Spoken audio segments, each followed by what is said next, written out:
നമസ്തേ. ഇന്നത്തെ വീഡിയോയിലൂടെ നമ്മൾ മനസ്സിലാക്കുന്നത് ചന്ദ്രദശാ കാലഘട്ടത്തെക്കുറിച്ചാണ്.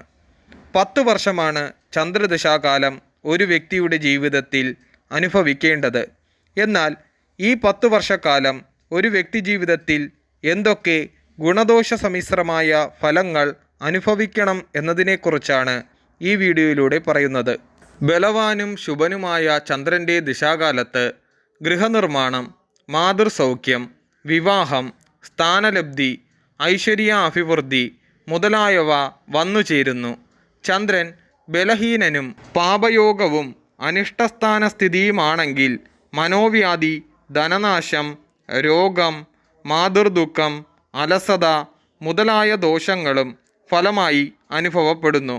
പൂർണ്ണചന്ദ്രൻ്റെ ദശാകാലം പൂർണ്ണ സൗഖ്യപ്രദമായിരിക്കും. കാര്യവിജയവും കീർത്തിയും സന്തോഷവും രാജബഹുമാനവും കളത്രപുത്രാദി സൗഖ്യവും സംഭവിക്കും. ചന്ദ്രന് പക്ഷബലമേറും തോറും ഗുണഫലം വർദ്ധിച്ചുകൊണ്ടിരിക്കും. ഏതു രാശിയിലായാലും വർഗോത്തമം ചെയ്തു നിൽക്കുന്ന ചന്ദ്രൻ്റെ ദശ അഭിഷ്ടപ്രദമായിരിക്കും. ഉച്ചക്ഷേത്രത്തിലും സ്വക്ഷേത്രത്തിലും പക്ഷബലത്തോടു കൂടി നിൽക്കുന്ന ചന്ദ്രൻ്റെ ദശ വളരെ ഐശ്വര്യങ്ങളും ഗുണപ്രദവും നൽകുന്നതായിരിക്കും. ക്ഷീണചന്ദ്രൻ്റെയും പാപയോഗം ചെയ്ത ചന്ദ്രൻ്റെയും ദശാകാലം അശുഭപ്രദമായിരിക്കും. നീചത്തിലെ ചന്ദ്രദശയും അത്യന്തം ദോഷപ്രദമാകുന്നു. സൂര്യയോഗം ചെയ്തു നിൽക്കുന്ന ചന്ദ്രൻ്റെ ദിശയും മോശമാണ്. വിവാഹം കഴിയാത്ത യൗവനപ്രായക്കാരിൽ ചന്ദ്രദിശ വന്നാൽ അക്കാലത്ത് വിവാഹം നടക്കും. നല്ല സ്ഥാനത്ത് നിൽക്കുന്നതും ബലവാനുമായ ചന്ദ്രൻ്റെ ദിശയിൽ ആദ്യം ഉന്നത ബഹുമാനങ്ങളും അവസാനം ഗൃഹസൗഖ്യവുമായിരിക്കും ഫലം. ലഗ്നത്തിൻ്റെ 2-ൽ നിൽക്കുന്ന ബലവാനായ ചന്ദ്രൻ്റെ ദിശയിൽ വിദ്യ കൊണ്ടുള്ള ശ്രേയസ്, ധനലാഭം, കുടുംബക്ഷേമം ഇങ്ങനെയുള്ള ഫലങ്ങൾ ഉണ്ടാകുന്നു. ലഗ്നത്തിൻ്റെ 3-ൽ നിൽക്കുന്ന ബലവാനായ ചന്ദ്രൻ്റെ ദിശയിൽ അനേക വിധത്തിൽ ധനലാഭം, സഹോദരങ്ങൾക്ക് ക്ഷേമം, ഭക്ഷണം, സൗഖ്യം, സുഖം എന്നിവ ഫലം അനുഭവമാകുന്നു. ലഗ്നത്തിൻ്റെ 3-ൽ നിൽക്കുന്ന ബലവാനായ ചന്ദ്രൻ്റെ ദിശയിൽ അനേക വിധത്തിൽ ധനലാഭം, സഹോദരങ്ങൾക്ക് ക്ഷേമം, ഭക്ഷണം, സൗഖ്യം, സുഖം എന്നിവ ഫലം അനുഭവപ്പെടുന്നു. ലഗ്നത്തിൻ്റെ 4-ൽ നിൽക്കുന്ന ചന്ദ്രൻ്റെ ദിശയിൽ പുതിയ ഗൃഹം നിർമ്മിക്കുകയും ഇല്ലെങ്കിൽ പഴയ വീട് പുതുക്കിപ്പണിയുകയും മാതാവിനെ വേർപിരിയേണ്ടി വരുന്ന സാഹചര്യങ്ങളും സുഖവും ഭൂസ്വത്തും കീർത്തിയും ഉണ്ടാകും. സാഹിത്യം, കവിത മുതലായ കലകളിൽ പ്രശസ്തി നേടുകയും ചെയ്യും. 5-ൽ നിൽക്കുന്ന ബലവാനായ ചന്ദ്രൻ്റെ ദിശയിൽ പുത്രന്മാരില്ലാത്തവർക്ക് പുത്രന്മാർ ഉണ്ടാകുകയും ഇല്ലെങ്കിൽ വിവാഹം നടക്കുകയും പുത്രന്മാരെ കൊണ്ടുള്ള ഭാഗ്യം അനുഭവിക്കുകയും തൊഴിലിൽ ശ്രേയസ്സുണ്ടാകുകയും ചന്ദ്രൻ അനിഷ്ടസ്ഥാനാധിപനായാൽ, അതായത് 6-8-12 ഭാവാധിപനാണെങ്കിൽ ആ ദിശാകാലം വളരെ ക്ലേശങ്ങൾ നിറഞ്ഞതായിരിക്കും.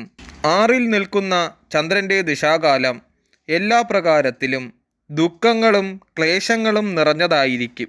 7-ൽ ബലവാനായി നിൽക്കുന്ന ചന്ദ്രൻ്റെ ദശാകാലത്ത് വിവാഹാദി ദാമ്പത്തിക സുഖങ്ങൾ പൂർണ്ണമായും ലഭിക്കും. ഭാഗ്യവും ധനവും സിദ്ധിക്കും.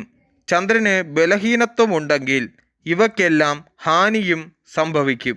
8-ൽ നിൽക്കുന്ന ചന്ദ്രൻ്റെ ദിശയിൽ ധനത്തിന് പല വിധേനയുള്ള ക്ലേശങ്ങൾ ഉണ്ടാകുകയും ദേഹസുഖം കുറയുകയും സ്വന്തം നാട് വിട്ട് അന്യനാട്ടിലെവിടെയെങ്കിലും പോകുകയും മാതാവ് തുടങ്ങിയ മാതൃബന്ധുക്കൾക്ക് അസുഖമുണ്ടാകുകയും ആകെ ദോഷകാലഘട്ടം കൂടിയായിരിക്കും ഈ ദശാകാലം.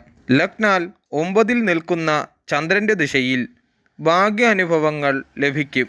10-ൽ നിൽക്കുന്ന ചന്ദ്രൻ്റെ ദിശയിൽ സുഖം, ധനലാഭം, സൽകീർത്തി, തൊഴിലിൽ അഭിവൃദ്ധി എന്നീ ഗുണങ്ങൾ ലഭിക്കുന്നു. 11-ൽ നിൽക്കുന്ന ചന്ദ്രൻ്റെ ദിശയിൽ മനസന്തോഷം വർദ്ധിക്കും. അഭിഷ്ടപ്രദമായിരിക്കും. പല വിധത്തിലും ധനലാഭം ഉണ്ടാകും. 12-ൽ നിൽക്കുന്ന ചന്ദ്രൻ്റെ ദിശയിൽ പല വിധേനയുള്ള അരിഷ്ടതകളും ദുഃഖങ്ങളും ധനവ്യയവും സംഭവിക്കും. ദശാകാലം പൂർണ്ണമായും അനിഷ്ടപ്രദമായിരിക്കും. ചന്ദ്രദിശയിൽ ചന്ദ്രൻ്റെ അപഹാരകാലം പുത്രലാഭം, വാഹനലാഭം, ആരോഗ്യം, മനസ്സുഖം ഇവ ഫലം നൽകുന്നു. ചന്ദ്രന് ബലമില്ലെങ്കിൽ ഫലം വിപരീതമായിരിക്കും. ദോഷപരിഹാരമായി ഭദ്രകാളി ദേവീക്ഷേത്ര ദർശനവും ദുർഗാദേവി ക്ഷേത്ര ദർശനവും നടത്തുന്നത് ഉത്തമമാകുന്നു. ചന്ദ്രദശയിൽ ചൊവ്വ അപഹാരകാലം 7 മാസം. ദാമ്പത്തിക കലഹം, ബന്ധുജനങ്ങളുമായി കലഹം, രോഗം, മാതൃദുരിതം, സ്ഥാനഭ്രംശം, ധനനഷ്ടം, മുറിവ്, ജ്വരം എന്നിവ ഫലം. ദോഷപരിഹാരത്തിനായി സുബ്രഹ്മണ്യ സ്വാമി ക്ഷേത്ര ദർശനവും സുബ്രഹ്മണ്യന് മന്ത്രജപം നടത്തുന്നതും ഉത്തമമാകുന്നു. ചന്ദ്രദശയിൽ രാഹു അപഹാരകാലം 1 വർഷവും 6 മാസവും. അപകടങ്ങൾ, അധികാരികളുടെ അപ്രീതി, മാതാപിതാക്കൾക്ക് ദുരിതം, ത്വക്ക് രോഗങ്ങൾ, വിഷഭയം, ധനനഷ്ടം. ദോഷപരിഹാരത്തിനായി ദേവീക്ഷേത്രത്തിൽ കുങ്കുമാർച്ചനയും നാഗരാജാവിന് ആയില്യപൂജയും നടത്തുന്നത് ഉത്തമമാകുന്നു. ചന്ദ്രദശയിൽ വ്യാഴ അപഹാരകാലം 1 വർഷവും 4 മാസവും. ഐശ്വര്യവും ധനപ്രാപ്തിയും പുത്രസിദ്ധി, മനസ്സുഖം, വാഹനം, ആഭരണം, വസ്ത്രം എന്നിവയുടെ നേട്ടം. ക്ഷീണചന്ദ്രനാണെങ്കിൽ വിപരീത ഫലം നൽകുന്നതാണ്. ദോഷപരിഹാരത്തിനായി വിഷ്ണു ക്ഷേത്ര ദർശനവും വിഷ്ണു സഹസ്രനാമ അർച്ചന നടത്തുന്നതും ഉത്തമമാകുന്നു. ചന്ദ്രദശയിൽ ശനി അപഹാരകാലം 1 വർഷവും 7 മാസവും. മാതൃദുരിതം, അനാരോഗ്യം, കലഹം, ദാമ്പത്തിക ദുരിതം, മനോദുരിതം, ധനനഷ്ടം എന്നിവ ഫലമാകുന്നു. ദോഷപരിഹാരത്തിന് മഹാമൃത്യുഞ്ജയ മന്ത്രം ജപിക്കുന്നത് ഉത്തമമാകുന്നു. ചന്ദ്രദശയിൽ ബുധ അപഹാരകാലം 1 വർഷവും 5 മാസവും.